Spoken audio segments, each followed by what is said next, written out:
Thank you. ನಾನು ಕೊಡಗು ಜಿಲ್ಲಾ ವರದಿಗಾರ ಅನು ಕಾರ್ಯಪ್ಪ. ನಾವು ಇವತ್ತು ಕೊಡಗು ಜಿಲ್ಲೆ ಸೋಮವಾರಪೇಟೆ ತಾಲೂಕಿನ ಜಂಬೂರು ಬಾಣೆಯಲ್ಲಿ ಇದ್ದೀವಿ. ಇಲ್ಲಿ ಪ್ರಕೃತಿ ವಿಕೋಪದ ಸಂತ್ರಸ್ತರಿಗೆ ಮನೆ ಕೊಟ್ಟಿದ್ದಾರೆ. ಅದೇ ಜಾಗದಲ್ಲಿ ನಾವು ಇರುವಂತದ್ದು, ಅದೇ ಮನೆಯಲ್ಲಿ ಇರುವಂತದ್ದು. ಅಂದ್ರೆ 2018-19 ಏನು ಪ್ರಕೃತಿ ವಿಕೋಪವಾಯಿತು, ಈ ಸಂದರ್ಭ ಎಲ್ಲಾ ಸಂತ್ರಸ್ತರಿಗೆ ಮನೆ ಕೊಡ್ತೀವಿ ಅಂತ ಸರ್ಕಾರ ಭರವಸೆ ನೀಡಿತ್ತು. ಅದರಂತೆ ಜಿಲ್ಲೆಯ ಬೇರೆ ಬೇರೆ ಕಡೆಗಳಲ್ಲಿ 5 ಭಾಗದಲ್ಲಿ ಸಂತ್ರಸ್ತರಿಗೆ ಮನೆಯನ್ನು ಕೊಡಲಾಯಿತು. ಅದೇ ರೀತಿ ಜಂಬೂರು ಬಾಣೆಯಲ್ಲಿ ಕೂಡ ಒಂದು 385 ಮನೆಗಳನ್ನು ವಿತರಣೆ ಮಾಡಲಾಗಿತ್ತು. ನೋಡಿ, ಕಾಣ್ತಾ ಇದೆ, ನಿಮ್ಗೆ ತೋರಿಸ್ತಾ ಇದ್ವಿ.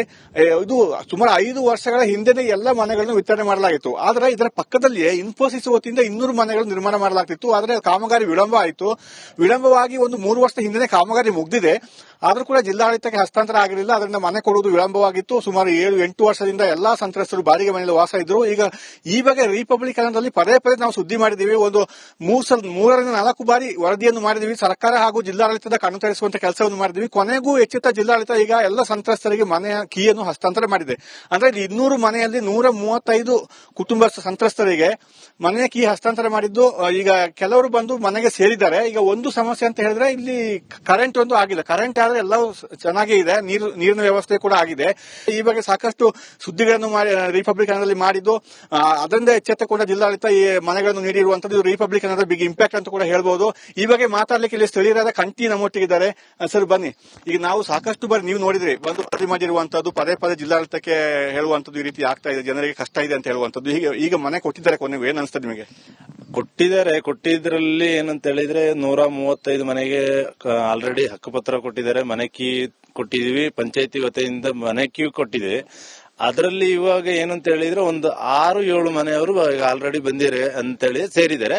ಈಗ ಬರ್ತಾ ಇದ್ದಾರೆ, ಒಬ್ಬೊಬ್ರು ಬರ್ತಾ ಇದ್ದಾರೆ. ಕರೆಂಟಿಂದು ಮೇನ್ ಆಗಿ ಕರೆಂಟಿಂದ ಒಂದು ವ್ಯವಸ್ಥೆ ಇಲ್ಲದಿರೋದ್ರಿಂದಾಗಿ ನೀರಿನ ವ್ಯವಸ್ಥೆ ಏನಂತ ಹೇಳಿದ್ರೆ ಪ್ರಾಬ್ಲಮ್ ಇತ್ತು. ಇವಾಗ ಎಲ್ಲ ಸಾಲ್ವ್ ಮಾಡ್ಕೊಟ್ಟಿದ್ವಿ. ಬಂದ ಮನೆಗಳಿಗೆ ಎಲ್ಲ ನೀರಿನ ವ್ಯವಸ್ಥೆ ಮಾಡಿದೀವಿ. ಈಗ ಬರ್ತಾ ಇರೋವರಿಗೆ ಏನಂತ ಹೇಳಿದ್ರೆ ಈಗ ನೀರಿಂದು ಟ್ಯಾಂಕ್ ಎಲ್ಲ ಏನಂತ ಹೇಳಿದ್ರೆ ಅದು ಒಂದೊಂದು ಮನೆಗಳಲ್ಲಿ ಡ್ಯಾಮೇಜ್ ಆಗಿರೋದ್ರಿಂದಾಗಿ ನೀರು ಈಗ ಬಿಟ್ರೆ ಎಲ್ಲ ಲೈನ್ಗಳಿಗೆಲ್ಲ ಇದು ಕಟ್ಟಾಗಿ ಎಲ್ಲ ಪ್ರಾಬ್ಲಮ್ ಇದೆ. ಅದರಿಂದಾಗಿ ಏನಂತ ಬರದಿರೋ ಮನೆಗಳಿಗೆ ಎಂಡ್ ಕ್ಯಾಪ್ ಹಾಕಿದ್ವಿ. ಬಂದ ಮನೆಗಳಿಗೆ ಯಾರೆಲ್ಲ ವಾಸ ಇದ್ದಾರೆ ಬಂದ ಮನೆಗಳಿಗೆಲ್ಲ ನಾವು ನೀರಿನ ವ್ಯವಸ್ಥೆ ಮಾಡಿದೀವಿ ಹೇಳಿದ್ದಾರೆ. ಈಗ ಇಲ್ಲಿ ವ್ಯವಸ್ಥೆ ಬಗೆಗಳು ಹೇಗಿದೆ ಅಂತ ಹೇಳುವಂತ, ಮತ್ತೆ ಕಾಡು ಬೆಳೆದು ನಿಂತಿತ್ತು ಮನೆಗಳೆಲ್ಲ. ನಾವು ಆಗಾಗ ಬಂದು ಸುದ್ದಿ ಮಾಡಿ ಅಧಿಕಾರಿಗಳಿಗೆ ಕಳಿಸುವಂತದ್ದು, ಅವರ ಎಚ್ಚರಿಸುವಂತ ಕೆಲಸವನ್ನು ಮಾಡ್ತಾ ಇದ್ವಿ. ಈ ಬಗ್ಗೆ ನಿಮಗೆ ಏನನ್ಸ್ತಾ ಹೇಳಿ? ಅಲ್ಲ, ನಿಮ್ಮ ವಾಹಿನಿ ಮುಖಾಂತರ ತುಂಬಾ ಅನುಕೂಲವಾಗಿದೆ. ಏನಂತ ಹೇಳಿದ್ರೆ ಪದೇ ನಾನೇ ಆಲ್ರೆಡಿ 1-2-3 ಬಾರಿ ನಿಮ್ಮ ಮಾಧ್ಯಮದ ಸುದ್ದಿ ಸಮಸ್ಯೆ ಇದ್ ಮಾಡಿದೀವಿ. ಅದರಿಂದಾಗಿ ಭಾರಿ ಅನುಕೂಲವಾಗಿದೆ. ಏನಂತ ಹೇಳಿದ್ರೆ ಜಿಲ್ಲಾಧಿಕಾರಿ ಆಗ್ಲಿ ಬೇರೆ ಇಲಾಖೆಗಳಿಂದ ಆದಷ್ಟು ಎಚ್ಚೆತ್ಕೊಂಡು ಈಗ 2 ತಿಂಗಳ ಹಿಂದ್ಗಡೆ ಒಂದು ವರದಿ ಆಗಿತ್ತು.